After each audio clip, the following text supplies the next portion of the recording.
As-subul, les chemins.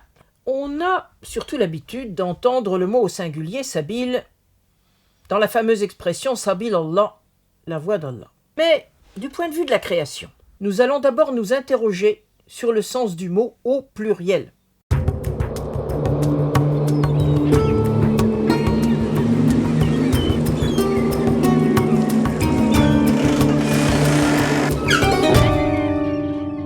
Du point de vue de sa racine, il n'y a pas de problème. C'est S, B et L. Mais dans le Coran, il n'y a pas d'usage verbal. C'est le mot au singulier sabil ou au pluriel souboul qui est présent. Il désigne dans tous les cas la route à suivre. Les passages en lien avec la création mentionnent tous le mot au pluriel, comme dans 43:10, le bienfaisant a aplani pour vous la terre et y a placé des chemins.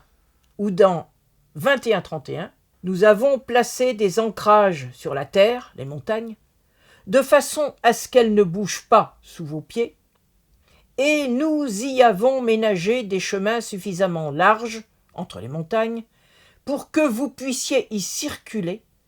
Peut-être ainsi serez-vous bien guidés. Pour comprendre de tels passages, il faut revenir au terrain et au paysage particulier de l'Arabie occidentale.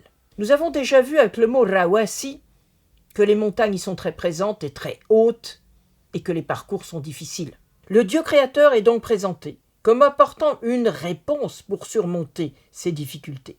Par ailleurs, il ne faut pas oublier qu'on est en Arabie dans un espace aride et que l'on doit forcément suivre une piste tracée pour arriver à bon port sans se perdre au risque de sa vie. Si on en vient maintenant à l'expression Sabil Allah, la voie d'Allah qu'il est demandé de suivre, elle s'inscrit dans un tout autre contexte, qui est celui de s'engager dans les actions que le prophète mène à Médine, qui exigeait de trouver des volontaires qui parfois ne se bousculaient pas. C'est la conclusion que tire l'historien quand il voit une expression si souvent répétée.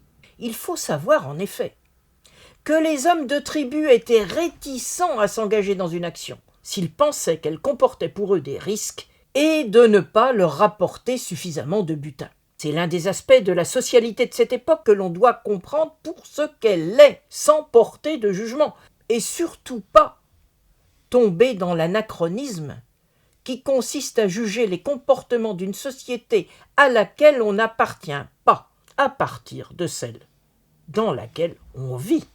À très bientôt.